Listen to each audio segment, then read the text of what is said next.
ಏನಾದ್ರೂ ನಮ್ಮೊಂದು ಸಹಕಾರ ಮಾಡಿ ಹೋಗ್ಬೇಕಾದ್ರೆ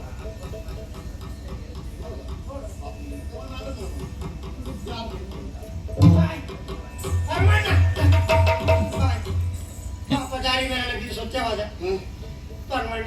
ಇಷ್ಟು ದಿನ ನೀನು ಅಡಿಗೆ ಮಾಡ್ಕೊಂಡು ಏನೆಲ್ಲ ಮಾಡ್ಕೊಂಡಿದ್ದೆ, ಹೊಟ್ಟಿ ಪಡಿಗೆನೂ ಕೆಲಸ ಮಾಡ್ಕೊಂಡಿದ್ರಿ. ಇವತ್ತು ಒಂದೇ ದಿನ ನೀವು ಅಡಿಗೆ ಮಾಡ್ಲಿಕ್ಕೆ ಆಚರಣೆ ಮಾಡುವ ಕಾರ್ಯಗಳು ಒಳ್ಳೆ ಪ್ರಾಮಾಣಿಕ ಆಗಿದ್ದು. ಅಂತವ್ರು ಸತ್ತಾಗ ಈ ಮೌನಾಚರಣೆ ಮಾಡಬೇಕಾಗಿದ್ದು ಪ್ರತಿಯೊಬ್ಬರ ಕರ್ತವ್ಯ. ಯಾರು ವಿರೋಧಿಗಳಾದ್ರೂ ಅದು ಮರ್ತು ಬಿಡಬೇಕಂತೆ. ಹಾಗಾಗಿ ಓಂ ಶಾಂತಿ ಓಂ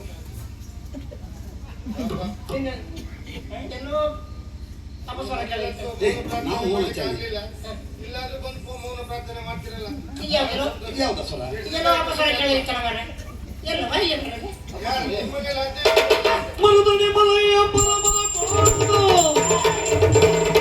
ಮರದಡಿ ಮಲಯ ಪರಮದ ಕಾಣುವುದು ಕೆರಳದ ಕಾಳಿಂಗ ಕೆರಳದ ಕಾಳಿಂಗ ಕೆರಳದ ಮಾತನ ಕರುಳೆಯ ಪರಿಗಳ ಅರುಹಿನ ಪರಮಣ್ಣ.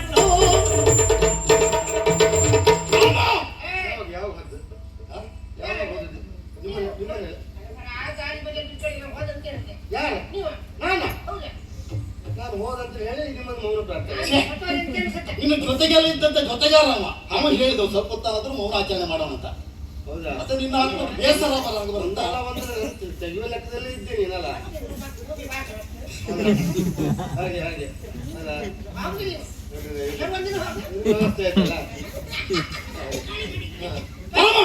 ನಿನ್ನಲ್ಲೇ ನಾನು ಕೇಳು, ಆ ಧರ್ಮಾತ್ಮನೊಂದಿಗೆ ಓಡಿ ಬಂದವನು ನೀನು ಹೌದು ತಾನೆ? ಅವನ ಮಗುವಿನಲ್ಲಿ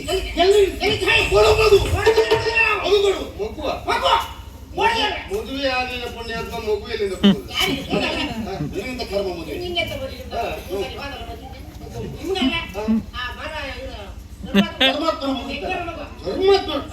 ಒಂದು ಕತೆ ಆಯ್ತು. ಪುಣ್ಯಾತ್ಮ ಓಡಿ ಬಂದ್ರು, ನನ್ನ ಹತ್ರ ಬಂದದ್ದು ಮಾತ್ರ ಅಲ್ಲ, ಪುಣ್ಯಾತ್ಮ ಆ ಕಾಳಿಂಗ ನಾನು ಉಳಿಯುವುದು ಕಷ್ಟ, ಏನಾದ್ರೂ ಮಾಡಿ ಈ ಮಗುನ ರಕ್ಷಣೆ ಮಾಡು ಅಂತ ಹೇಳಿದ್ರು. ಆವಾಗ ನಾನು ಹೇಳಿದೆ, ನನ್ನ ಹೊಟ್ಟೆ ಹೊರಕೊಳ್ಳುವುದೇ ಕಷ್ಟ, ಈ ಮಗುವಿನ ಭಾರ ಕಟ್ಕೊಳ್ಳಿ, ಮಗುನ ಸಾಕುದು ಹೇಗೆ, ನಿಮ್ಮ ಸಾವಾಸು ಬೇಡ, ಮಗು ಬೇಡ ಅಂತೇಳಿ ಅವ್ರ ದಾರಿ ಅವರಿಗೆ, ನನ್ನ ದಾರಿ ನನಗೆ. ಈಗ ನನಗೆ ಗೊತ್ತಿಗೆ ಹಾಗೆ ಮಾಡುವ ಹೋದ್ರು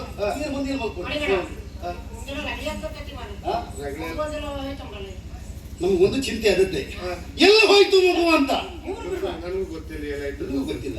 ಮಗು ನಮ್ಗೆ ಕಣ್ಣಿ ಬಿಡ್ಲಿಲ್ಲ, ಅವ ಇಲ್ಲ. ಅವನು ಸಾವಾಸ ಆಯ್ತಲ್ಲ, ಆ ವಿಚಾರ ಬಿಟ್ಟು ಆ ಮಗು ಎಲ್ಲಾದ್ರೂ ಅನಾಥ ಶವಾಗಿ ಏನಾದ್ರು ಬಿದ್ದಿರ್ಬೋದು, ಅದ್ರ ಬಗ್ಗೆ ಯೋಚನೆ ಬೇಡ. ಮಗುವಿನ ಕತೆ ಬಿಟ್ಟಾಕಿ ನಾನೊಬ್ಬ ನಿರ್ಗತಿಕ, ನಾನು ನನ್ನ ಗತಿ ಗೊತ್ತೇ ಇಲ್ಲ. ಮೊದಲು ಅಡುಗೆ ಮಾಡ್ಕೊಂಡಾದ್ರು ಇದ್ದೆ, ಈಗ ಅಡುಗೆ ಮಾಡ್ಲಿಕ್ಕೂ ಎಲ್ಲಿ ಹೋಗು ಅವ್ರು ಎಲ್ಲಿದ್ದಾರೆ ಅಂತ ಗೊತ್ತಿಲ್ಲ. ಏನಾದ್ರು ಒಂದು ಸಣ್ಣ ಪುಟ್ಟ ಕೆಲಸ ಕೆಲಸ. ಹೌದು, ಅವತ್ತು ಏನ್ ಹೇಳಿದೆ, ಏನೋ ಕಣ್ಣಿ ದೊಡ್ಡದು ಮಾಡಿ ನನಗೆ ಬಾಯಿ ಬಂದಾಗ ನಿಲ್ಲಿಸಿದ್ದೆ.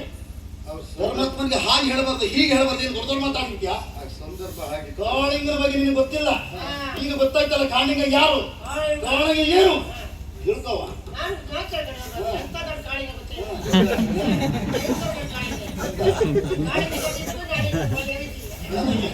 ಅವ್ನು ಯಾರಂತ ತಿಳ್ಕೊಂಡ್ಯ?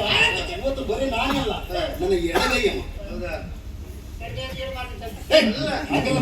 ಎಡಗೈಯ ಉಪಯೋಗ ಯಾವುದಕ್ಕೆ?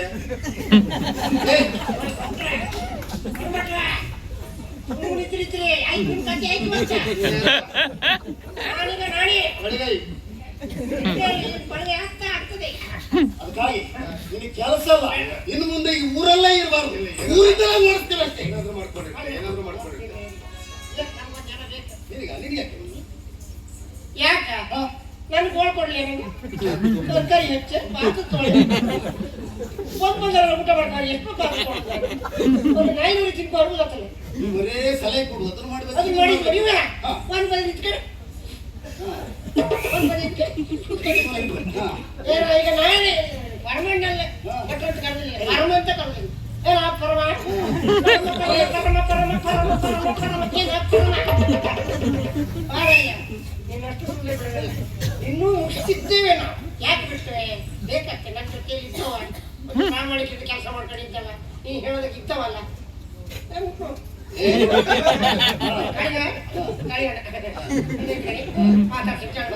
ಈಗ ನಾನು ಹೇಳಿದ್ರೆ ನೀ ಕೆಲಸ ಮಾಡುವ, ಕೆಲಸ ಕೊಡುವ. ನೀನು ಹೇಳಿದ್ರೆ ಮುಗೀತು, ಆಯ್ತು. ನಿಮಗೆಲ್ಲ ನೀನು ನಮ್ಮ ನಾನೇ ಸುತ್ತಿ ನಾನು ನೀನು ಹೇಳ್ತೇನೆ ಯಾರು ಹೇಳು ಎಂತ ಎಡಗೈ ಬರಲಿ ನೀವು ಎಡಗೈ ನಾನೇ ಹೇಳ ನಾನು ಹೇಳೋದಕ್ಕೆ ಕೇಳಬೇಕು ಪರಮ ನಾವು ಹೇಳ್ದಾಗಂದ್ರೆ ಇನ್ನು ಮೇಲೆ ನಾನು ಯಾರ ನಾರಾಯಣ ನಾರಾಯಣ ನಾಡಿಯಲ್ಲ ಈಗ ನಾರಾಯಣ ಕೊಟ್ಟಂತೆ ಬಾಯಿ ಕೊಟ್ಕೊತಿದ್ರೆ ನಾಡಿ ಕೂಡಲ್ಲ ನಾರಾಯಣ ನಾನು ಹೇಳ್ದಾಗೆಲ್ಲ ಮಾಡ್ಬೇಕು ಪಾತ್ರೆ ತೊಳಿಬೇಕು ಕಸ ಗುಡಿಸ್ಬೇಕು ನೆಲ ಒರೆಸ್ಬೇಕು ಹುಡುಗಿ ಎಲ್ಲ ನಂದೆ ಎಂತ ಕೆಲಸ ಆದ್ರೂ ಒಟ್ಟಿಗೆ ತೊಂದ್ರೆ ಇಲ್ಲ ನಾ ಮಾಡ್ಕೊಳ್ಳಿ ಹೊರಗೆ ಬಿದ್ದು ಇಟ್ಕೊಂಡಿರ್ಬೇಕು ಆಗ್ಬೋದು ಮೇಲೆ ಮಾತಾಡಿದೆ ಮತ್ತೇನಿಲ್ಲ ನಾ ಮಾತಾಡುದು ಈಗ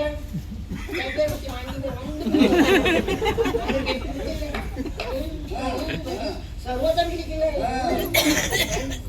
ಆಯ್ತಲ್ಲ ಇನ್ನು ನನ್ನ ಜೊತೆಗೆ ಹೇಳ ಕೆಲಸ ಮಾಡ್ಬೇಕಾ ನಾನು ಹೇಳ್ದೆ ಕೇಳ್ಕೊಂಡಿರಿ ಕಾಳಿಗೆ ಆಯ್ತಲ್ಲ ಆಗ್ಬೋದು ನಾನು ಯಾರಂತ ಗೊತ್ತಾಯ್ತಲ್ಲ ಅವನ ಎಡಗೈ ಹೇಳ